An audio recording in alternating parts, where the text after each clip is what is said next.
Hey, hustlers, welcome to another episode of the Hustle Show. My name is Christian. I'm going to be your host today. Thank you so very much for tuning in on today's episode. It's another amazing story that we're going to share with you.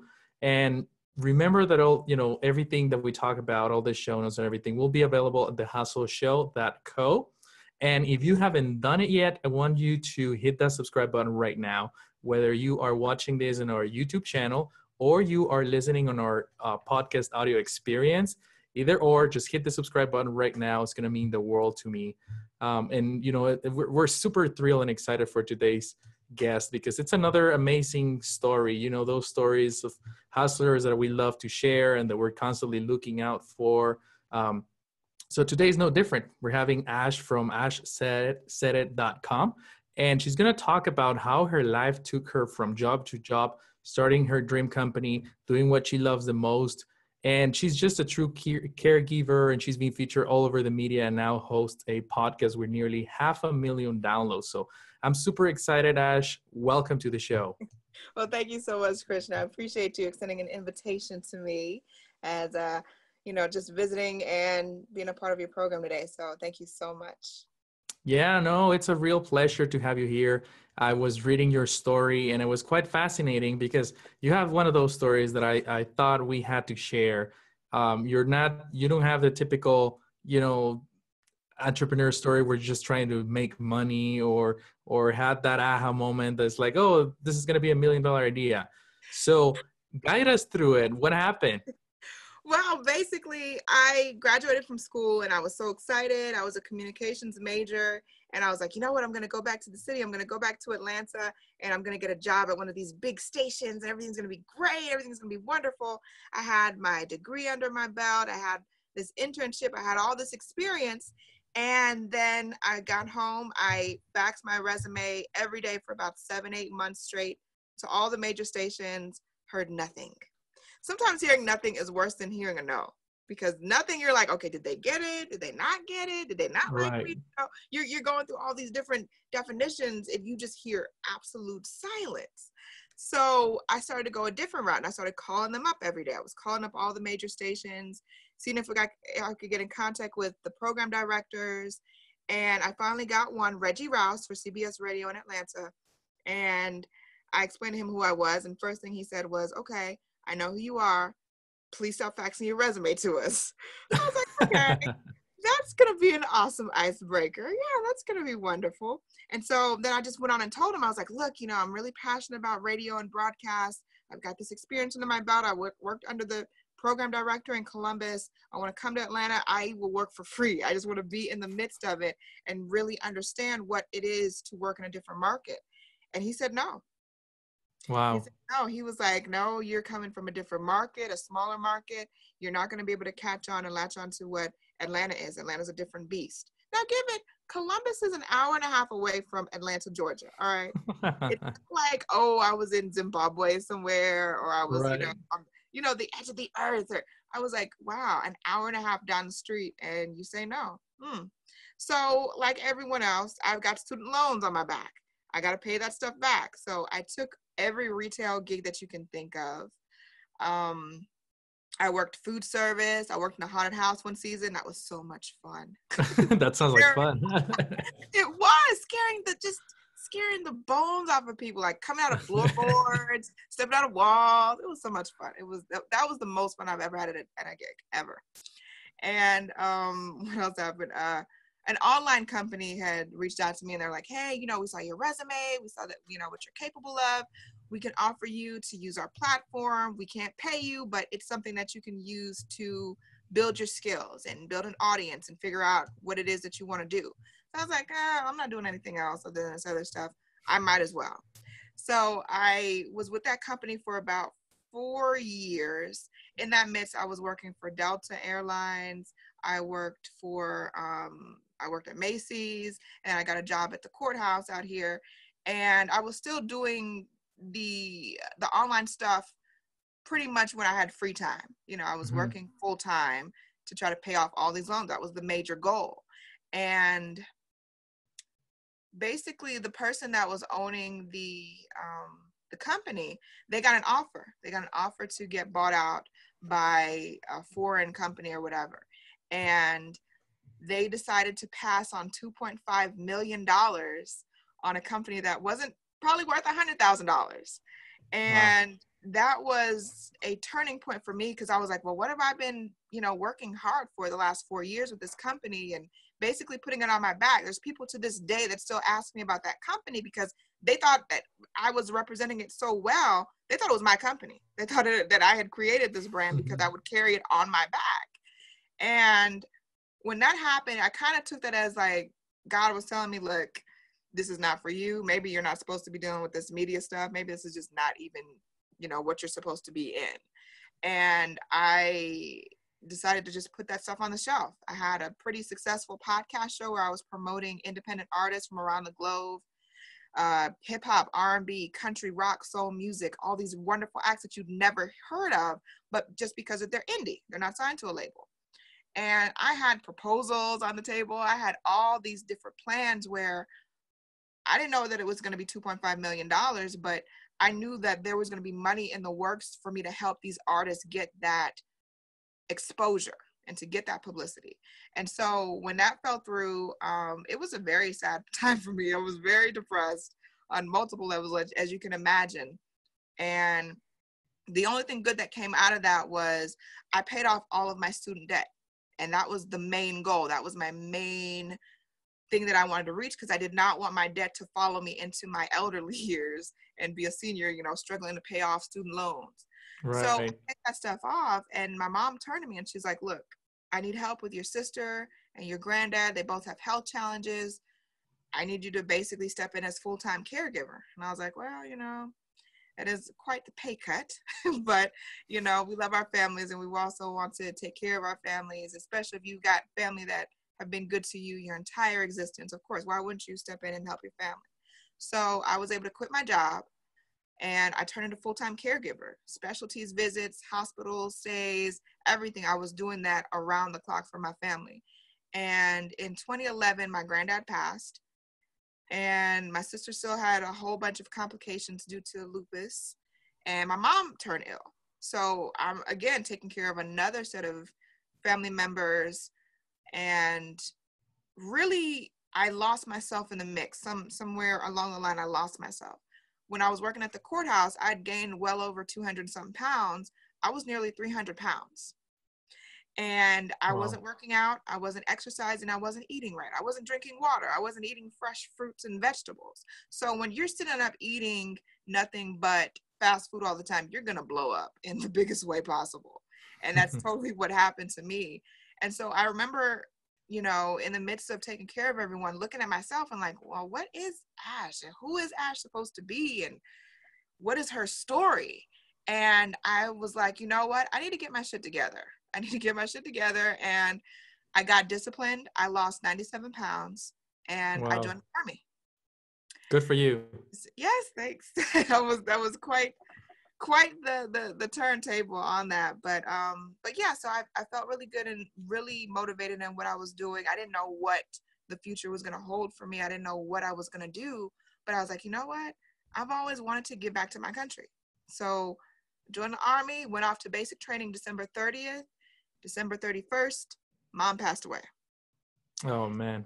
And my head is still spinning. It's been, this past December was 4 years since her passing, and it still seems unreal. My mom was my best friend, my biggest supporter ever. It didn't matter what I was pitching to a company or anything of that nature. It's like she was always on the bandwagon with me on it. So with her gone, I was lost.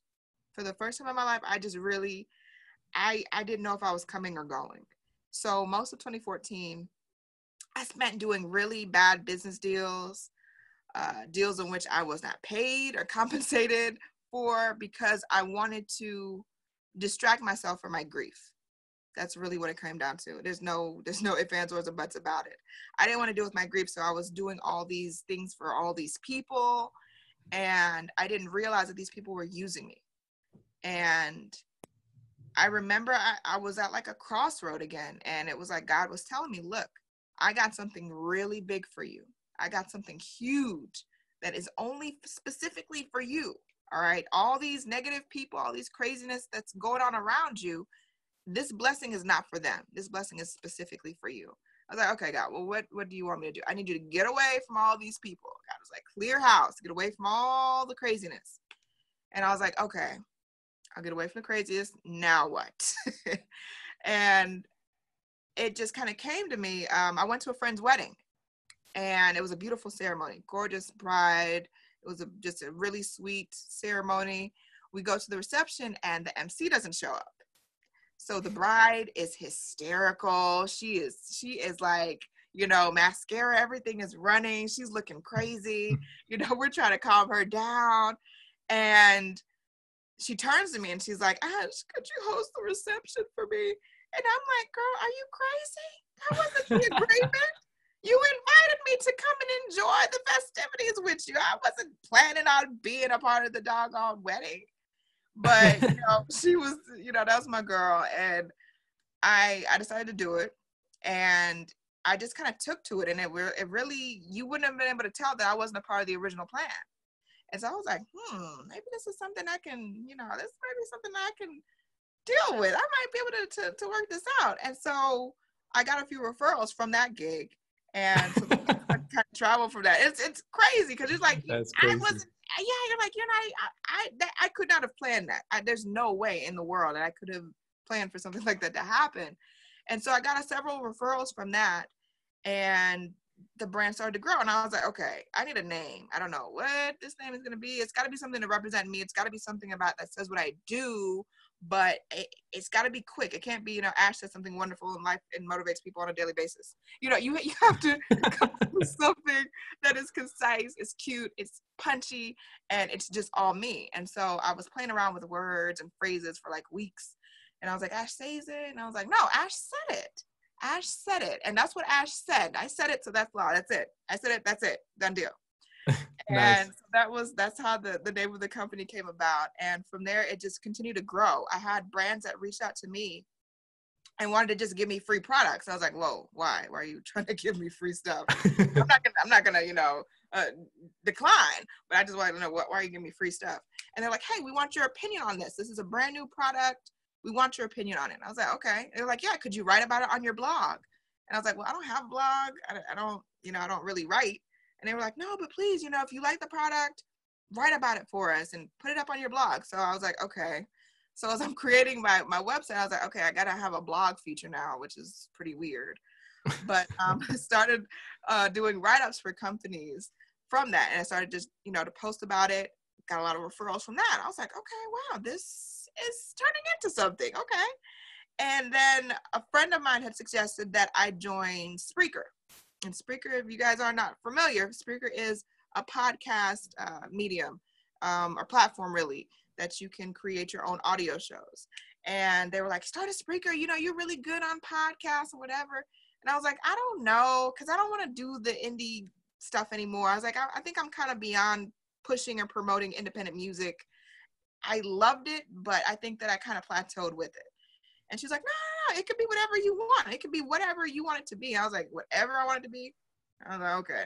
So honestly, I just joined the site to shut her up because I was like, okay, you're just talking about this too much. Just shut up with it. I joined, get over it.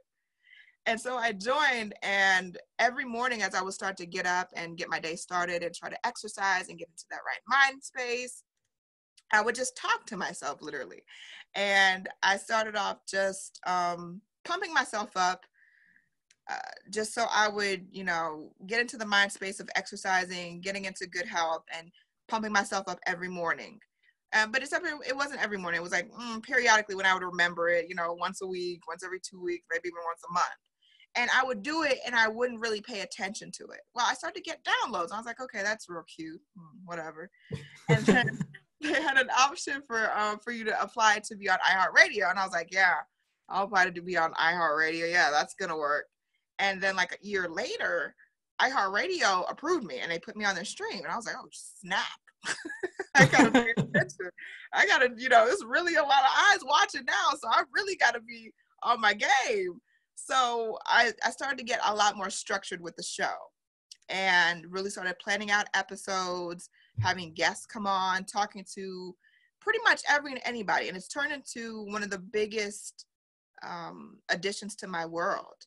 And I love it because I want to motivate people, to show people that we know about the Jay-Z's and the Beyoncé's of the world, but what about Jay-Z before he was Jay-Z? What about Beyonce before she was this world-renowned name? And knowing that everyday people can do that. Everyday people, success is really in the eyes of the beholder.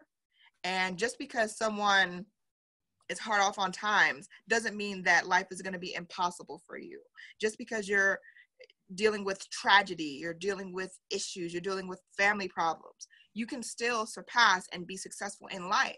And so when I interview people, it doesn't matter if they're like a top-notch CEO of a company or a hairdresser from down the street. Everyone's got a story to tell, and everyone's got a story that can motivate other people. And so that's why I became more versed in telling my story, because I felt like if I can tell my story and someone somewhere hears my story and they're motivated to continue in their situation or to make their situation better, then that's a success.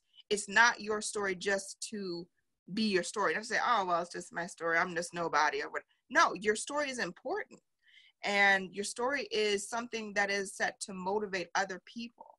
So fast forward 3 years later, like I've got over 900 something episodes for the Wow. podcast, and I got a chance to interview Rhonda Ross, who is Diana Ross's oldest daughter with Berry Gordy. And Wow. it was one of the highlights of 2017 for me. She is one of the most amazing individuals that I've ever been in contact with. She's talented. She is an artist. She's an actress. She's a philanthropist. And she's just a wonderful spirit.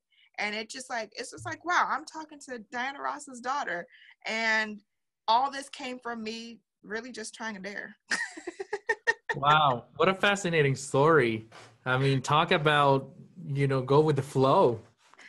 Literally, because I'm gonna tell you, I had no plans to do anything. I felt that I was not supposed to be in media. When they passed on that deal, that $2.5 million deal, I was like, you know what, maybe this is God's way of telling me this is not what I'm supposed to be doing, you know? And so I really had no kind of desire to enter the industry again and to be in media again. And slowly but surely, it's just come after me with such ferocious force that I could have never predicted any of this. I never in a million years would have thought that this would be happening. Wow. What an incredible story. So right now you're running your podcast and then you're still running your business? I am. So Okay. I MC.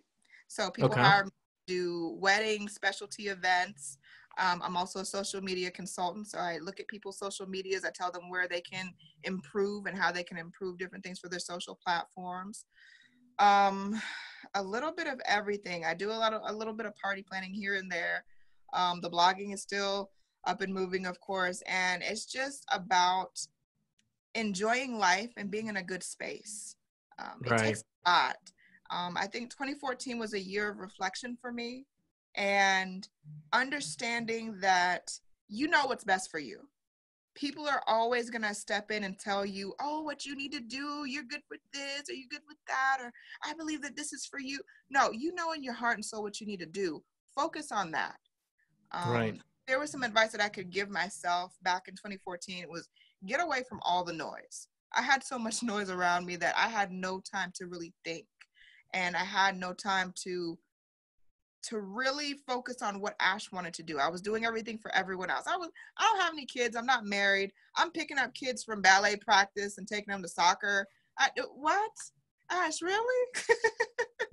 So I was doing a lot of stuff that year that did not benefit me, but was a lesson learned. It was a hard lesson for me to learn, and I would not have been able to learn it any other way. Right. So now that you're able to look back and everything really joins and everything came about to be what you are now, but you look back at those first 6 months when you started your MC business, how were those 6 months for you? How was emotionally or how was physically for you? It was a lot because I'd never done anything like that before. I hadn't considered, oh, well, you could be an MC or you can do this. it was a little nerve-wracking when I started to get into more of a structure of what I wanted this business to be and what I wanted it to represent. Now, I'm not gonna lie, the first couple of gigs I probably bombed pretty heavily, as anyone does. When anything is new, when you're starting anything new, Right. you have to Right. give yourself that failure rate. And yeah, there was a couple times where I did not gauge the crowd well. I did not, gauge talking and speaking to the crowd well. But as time goes on and you continue to fall, you learn how to get up, dust yourself off, and try again. And so keeping at it, keeping practice, you can't just be like, oh, well, I'm an MC and you work like once a year or once every 6 months. You still need to be practicing and keeping that up. And I feel like the podcast really helped me to stay versed in speaking, because it really helped me to open up my vernacular again and not be afraid to get in front of a mic. So now you put me in front of a mic, you put me in front of a camera, I'm good. Awesome. You know. So while you were trying to figure out things and you've never done it before, and you obviously that's not what you studied, and you had no idea that was gonna, came out to be, did you ever feel like quitting and just go get another gig, get another job? Absolutely. Oh yeah, you definitely, you have those bouts where you're like, you know what, this is too hard. I don't think I can do this. I don't know if I want to do this anymore. This is just too much. But then I remember my mom, and my mom was really big on making me finish everything that I started. And she would put the pressure on me to, oh, you don't want to do this anymore. Well, why don't you want to do this? All right, well, finish this out and see how you feel at the end. And so that's what really, those couple of times where I bombed, I wanted to just crawl up under a rock somewhere and just hide and just be, anywhere but here right now. But those times I needed to bomb because I needed to learn how to gauge a crowd, how to speak, how to make sure that I enunciate, how do I, project my voice out, more and more for people to hear. I had to bomb. So things are going to be rough. Whenever you start anything new, whenever you start a business or anything, it's going to be rough at first. It's going to be so difficult, but you cannot give up. You give up and you go, oh, well, you know what? Let me just go get a regular 9 to 5. I mean, jobs are always going to be available. There's not any shortage of jobs anywhere. There's always going to be someone needing to hire someone. But if you want to be your own boss, it takes balls. it takes balls. It takes patience. It takes time. It takes blood. It takes tears. It takes money. So you have to really understand that and be okay with that and push through the tough times, because they're coming. Count on the tough times to be there, because they're coming. They're not, no Right. one is exempt from tough times in anything new, in any business. Right. So count on the tough times, but know that they're not going to last. Right. It's going to be hard. It's going to be a challenge. It's very true. And I think you mentioned it earlier, the fact that we all will fall at some point, but it's a matter of you want to stand up or you want to stay in the floor. Exactly. So And it's awesome. yeah, you got to make that choice. You got to stand up, dust yourself off. You can wash those clothes later on. Dust yourself off and keep going. You Yeah. got to make it a reality. Yeah. Such a fascinating story. And I want to ask you, now that you've been doing this for a few years now, I want to look back in time and compare, what does a Monday look for you right now versus what did it look years ago before when you were barely starting this? Wow. From sun up till sundown, when I first was starting, I had stuff going like every hour, from workouts to go seeing clients to, I would fill my time with things. And again, I think that was really from me trying to deflect my attention away from my grief. If I can fill every single hour of the day with something to do, I don't have time to think about missing my mom and the memory of everything else that's going on. So I filled every single minute with something to where it was exhausting. And I would literally just pass out in bed, as I, would get home. And today I'm a lot more purposeful with my time. And I keep order to an extent, as far as first thing in the morning, I have got to work out. That's the first thing that I do. That gets the blood flowing, that gets my mind going, that gets things started for me. The days they vary. they vary, but I allow myself time to breathe now, because now I've gone through the grieving period. The grieving period is still going to be an ongoing thing, but I've learned to make peace with my feelings and to make peace with life. And I'm not in such a rush or a hurry to fill every single hour with something to do, every single day with something. I'm okay if all I do one day is simply just work out. If I work out, go through my schedule, answer a few emails, I'm okay. You know, I don't feel the need to stretch myself thin for other people. I don't feel the need to stretch myself thin to have every single time slot done. So that's a huge difference in where I am now from when I just started. I was just doing too much. I was doing everything. I was helping film reality shows that I wasn't getting money for. I was helping shoot videos, and I was stretching myself thin, but that was a result of me not dealing with my own feelings. So yeah, today I'm carefree, but I'm very purposeful with my time. Awesome.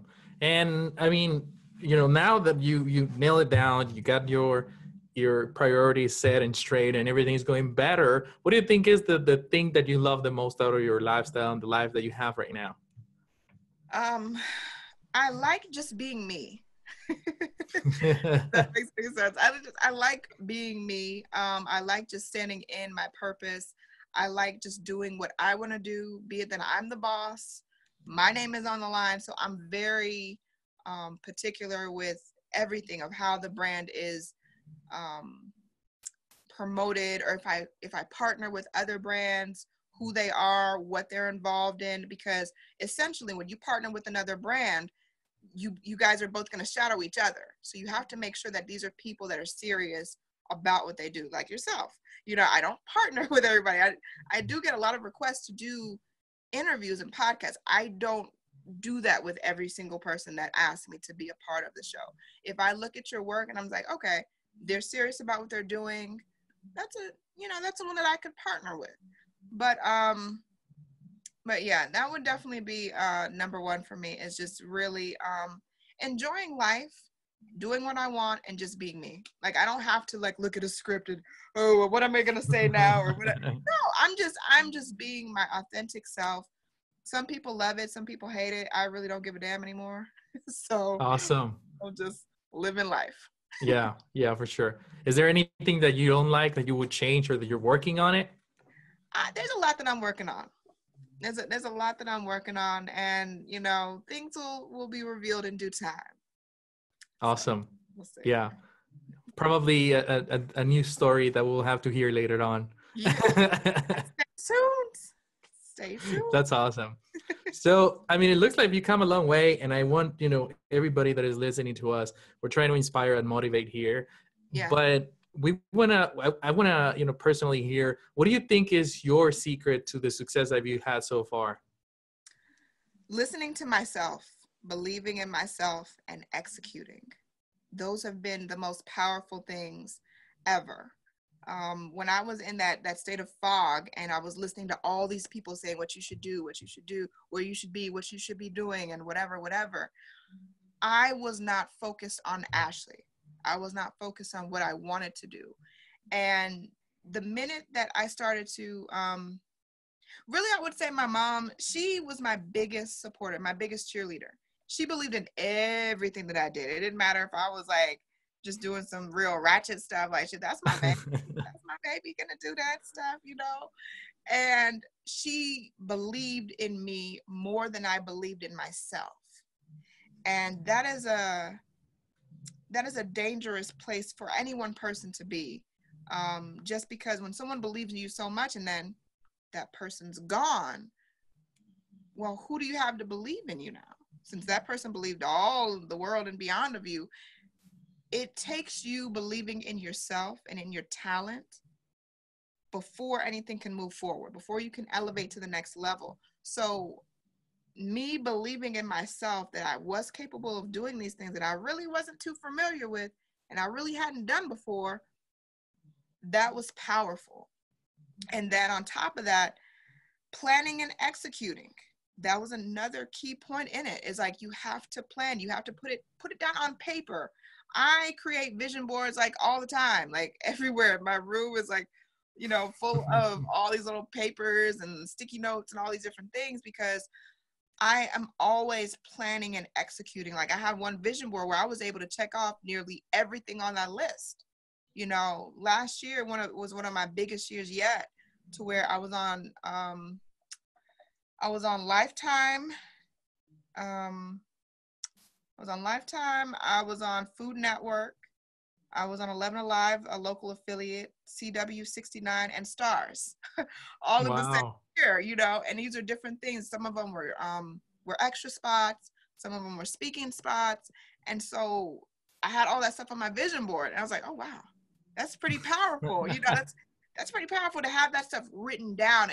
And so you can see it every single day, and to motivate you. People don't understand. Like, I didn't even fully understand. I was like, oh, I'll write this stuff down, whatever stuff I want to do. But as it started to really manifest, you're like, oh, wow, this is the real deal. Like, so write it down, whatever it is. It doesn't matter if it's really big or, nothing is too big or nothing is too small. As long as you believe that it's possible, it can happen. It is so, so true. It can happen. Right. That's awesome. That's great. Great tips. So I want to move from talking about your story to what I like to call the hustle round. We're going to play this little word game where I'm going to throw a word at you. Whatever first word comes to mind, try to stick to one word, and that's the one that you're going to say out loud. Does it sound good? Yeah. Okay. It's tricky to come up with one, okay? So here we go. Hustle. Flow. Employee. Bank. Boss. Me. College. Kids. Fear. Not. Weakness. None. Strengths. All. Motivation. Every day. Books. Read. And last but not least, Ashley. Me. Yay. Awesome. Wow, that was a fast round. You're good. You right I was like, okay, let me make sure I don't curse. Let's not drop an F-bomb. That's all good. So I wanna give you a few seconds, if you don't mind, just sharing a little bit of motivation to our hustlers who are listening. We get a lot of people that they started their business, they're not at the point where they want to be, or maybe they're still at the 9 to 5. They want to start a business, but they're afraid of what's coming their way. What would you say to them to inspire them and to keep pushing and to keep hustling? Yeah, I would just tell them, don't give up. Keep going. The moment that you feel that you want to give up and you want to put it out on the shelf, that's probably around the same moment that things are really going to blow up for you.